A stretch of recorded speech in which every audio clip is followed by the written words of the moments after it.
Israel ने दोहा, Qatar के साथ साथ 6 देशों पर एयर स्ट्राइक करी और हमास के जितने भी लीडर्स हैं जो कहीं भी छुपे हैं उनको मारने का प्रयास किया और कुछ हद तक उनको निपटा भी दिया। इजराइल के प्रधानमंत्री बेंजामिन नेतन्याहू ने साफ तौर पर ये स्पष्ट कर दिया है कि या तो आप उनको ख़त्म करिए, जिस भी देश में वो रह रहे हैं, या तो आप उनको ख़त्म करिए या हम करेंगे, और ऐसा ही किया। दोहा, कतर की राजधानी दोहा में जो ब्लास्ट किया है या जो हमला किया है इजराइल ने, उसकी उन्होंने जिम्मेदारी भी ली है।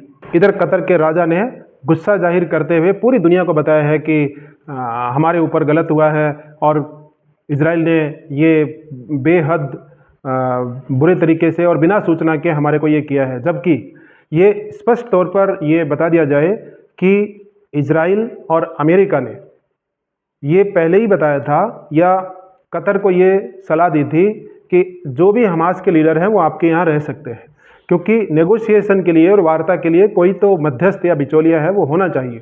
और कतर है वो हमेशा से, मिडिल ईस्ट हो या साउथ एशिया हो या भारत पाकिस्तान या जो भी होती है, वो एक केंद्र होता है कि वहाँ पर समझौते के लिए या बीच में वार्ता करने के लिए उनको पकड़ा जाता है, क्योंकि वो सभी से उनके अच्छे रिलेशन होते हैं और सभी देशों के नागरिक हैं। वो कतर, दोहा और दुबई, यूएई इनमें मिलते हैं।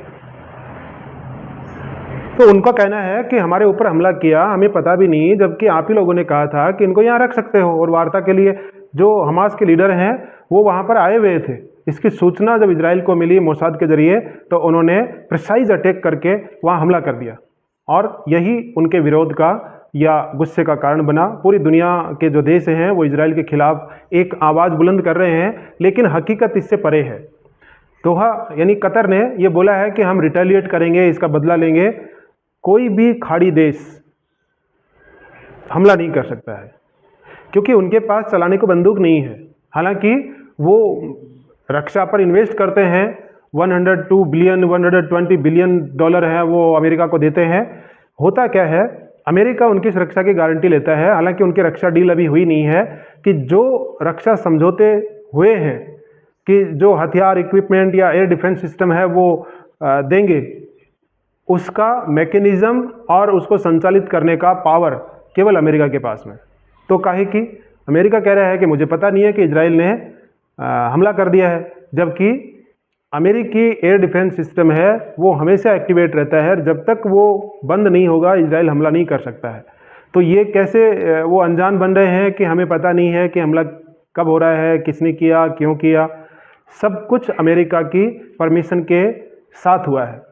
अमेरिका की परमिशन और उसकी सलाह के बिना हो नहीं सकता है, क्योंकि मिडिल ईस्ट का जो अमेरिका का जो सेंट्रल कमांड है वो दोहा में ही है और उसके पास ही, एयरबेस के पास ही हमला किया गया है।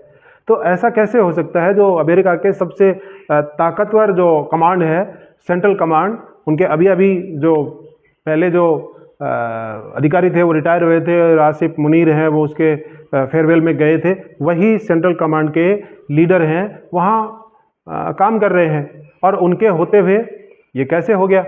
तो अमेरिका की सलाह, अमेरिका की नीति, और एक तरफ वो धमकाता है, एक तरफ वो बहला लेता है। जैसे कि भारत के साथ कर रहे हैं कि मोदी माई फ्रेंड है, हम बहुत अच्छी डील करेंगे और ये करेंगे, और उधर यूरोप को कह रहा है कि आप 100% टैरिफ लगाओ इंडिया के ऊपर।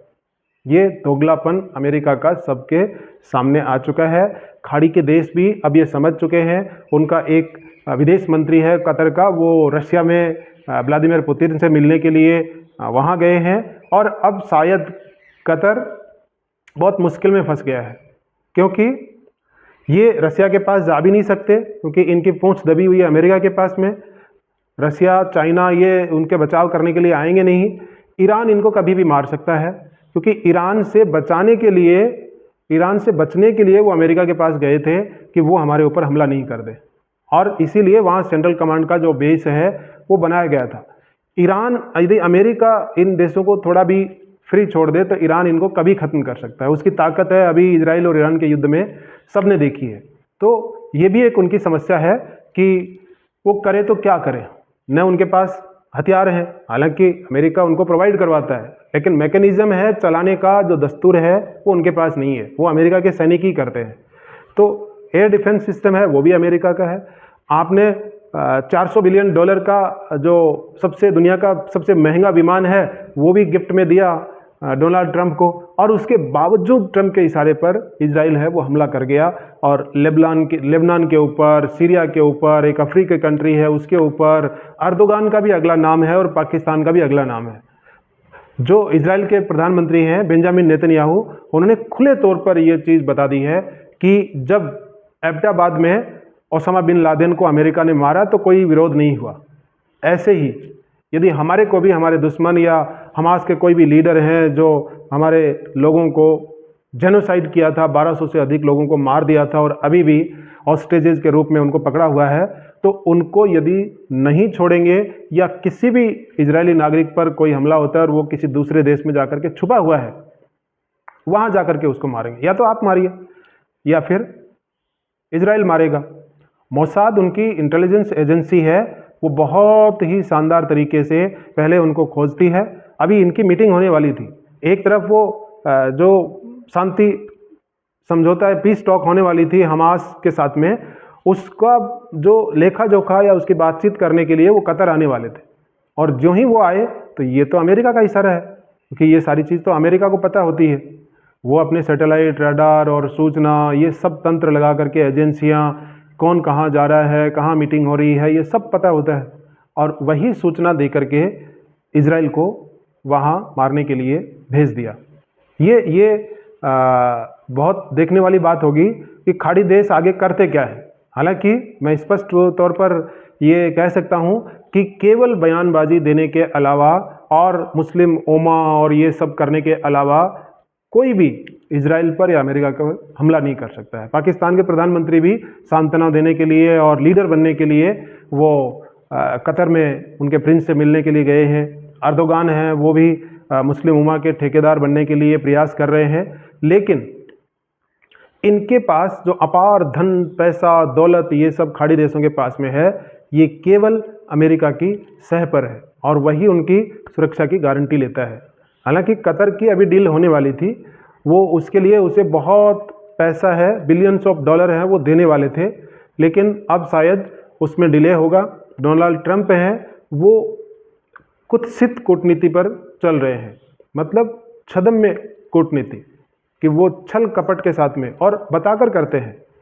ऐसा छल जो सबको बताकर ट्विटर पर और सोशल ट्रूथ के ऊपर डोनाल्ड ट्रंप बताते हैं और उसके बाद वो करते हैं, जैसे भारत के साथ कर रहे हैं। एक तरफ वो दोस्ती का हाथ बढ़ा रहे हैं और दूसरी तरफ वो टैरिफ लगा रहे हैं। अभी उनकी कल्पना है और यूरोपियन यूनियन को उन्होंने बोला है कि 100% लगाओ, लेकिन यूरोपियन यूनियन का एक धड़ा जो अभी भारत में भी विजिट पर है, उनके जो वित्तीय सलाहकारों की टीम है वो भारत आई हुई है, तो उन्होंने डोनाल्ड ट्रंप को इशारा कर दिया है कि हमसे ना हो पाएगा, क्योंकि यूरोप ने यदि चाइना और भारत के ऊपर यदि इस तरह से टैरिफ और ये सैंक्शंस लगा दिए तो यूरोप का कोई मालिक नहीं होगा। उधर रशिया उनको ठोकेगा, वो तैयार बैठे हैं।